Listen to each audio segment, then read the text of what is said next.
Alors c'est Pierre, hein, ou Nizana pour, les, potes qui sont dans le chat, hein. Salut à vous.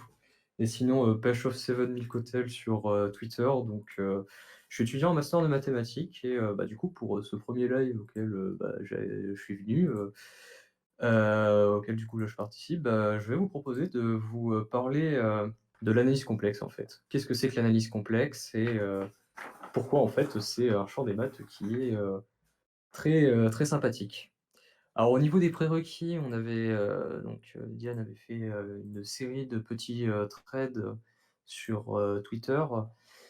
Grosso merdo, c'est un programme de L1 de maths, donc savoir ce qu'est une dérivée, une intégrale.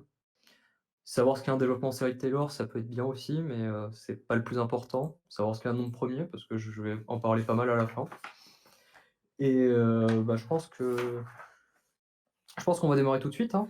On va pas parler plus. Donc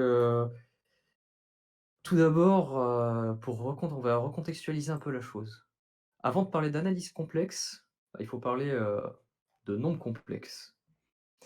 Et c'est quoi un nombre complexe? Et bah, c'est tout simple, hein, c'est un nombre, qui va s'écrire de la forme, A plus IB avec, A et B, des vrais nombres, hein, comme on utilise tous les jours, et I en fait, ça va être un nombre très particulier qui, bah, élevé au carré va faire -1. Donc la fameuse identité, I carré égale -1.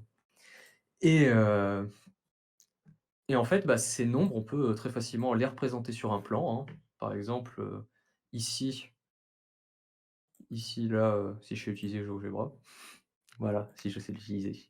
Par exemple, ici, on a le point 1 plus i, ici, on a le point 1 moins i. L'idée, c'est qu'on va représenter, le premier nombre A sur, l'axe, des nombres réels et sur cet axe-là, l'axe horizontal, et les nombres i qui s'appellent, du coup, le nombre imaginaire, il va se représenter sur cet axe-là.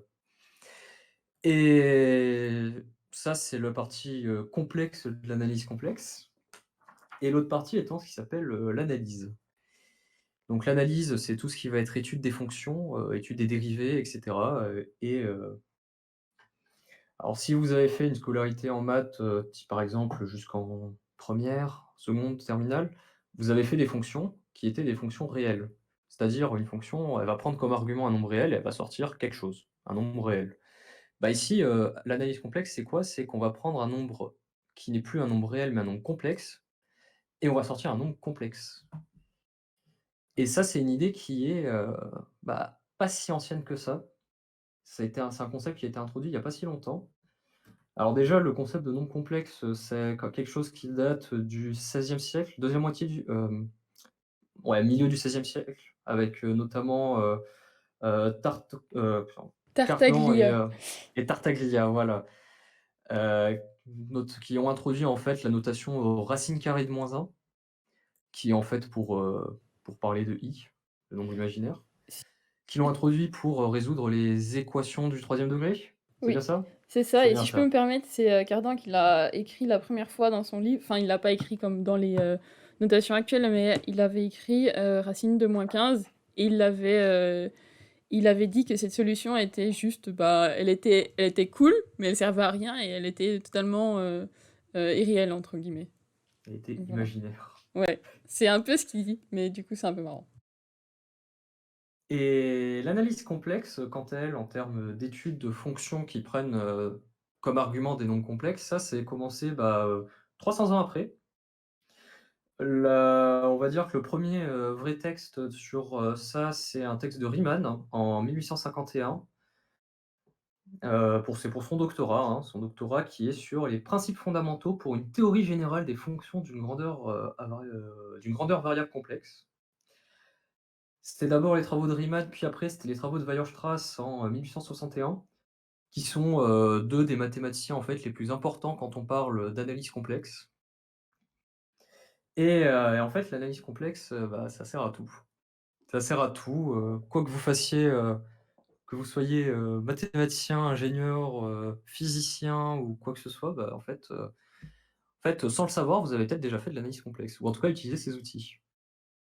Par exemple, je vais même pas parler de maths pour le moment, hein, si vous faites de la décomposition de signaux avec, des transformées de Fourier, bah, une transformée de Fourier, ça décompose un signal en harmonique, tout ça et là, vous allez, très souvent, en fait, avoir des choses à la fin qui vont être complexes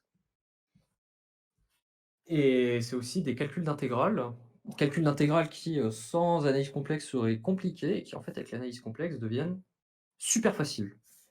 J'en parlerai un peu. En physique aussi, il y a il y a plein d'endroits de la physique où en fait ça apparaît. Par exemple en physique, alors plutôt de la physique théorique, mais pas que, quand on fait, l'étude de ce qui s'appelle les fonctions harmoniques. Donc, c'est notamment par exemple, certaines fonctions qui vont intervenir, dans des équations, sur des choses en rapport avec les ondes ou quoi et notamment avec l'équation de Laplace et ben là en fait les fonctions, alors ce qui s'appelle les fonctions holomorphes, hein, mais je viendrai, sur ce terme, juste après. Bah, c'est en fait une solution qui est tout à fait, naturelle et qui est, bah, en fait, qui tombe toute seule quoi, si on pose la chose, mais il faut forcer un peu.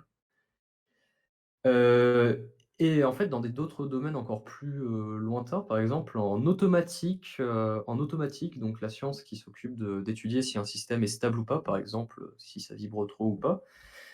Eh bien, en automatique, pour étudier la stabilité de systèmes linéaires, il y a plusieurs, entre guillemets «théorèmes» ou principes qui existent, qui en fait se basent tous sur une formule, d'analyse complexe très importante qui s'appelle la formule des résidus. Bon là, j'en parlerai pas parce que ça, c'est un truc que je ne maîtrise pas, je ne fais pas de l'automatique, mais voilà.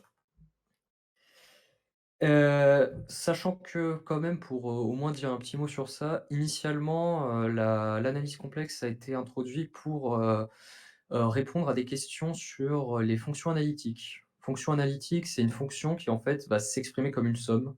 Je vais pas rentrer plus en détail parce que c'est assez technique, mais je tenais quand même à le préciser.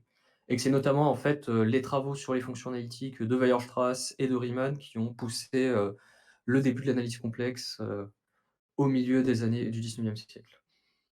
Qui après seront repris, et après toute l'étude de l'analyse complexe sera notamment reprise par Cauchy, par, Liouville, par, et par, d'autres mathématiciens.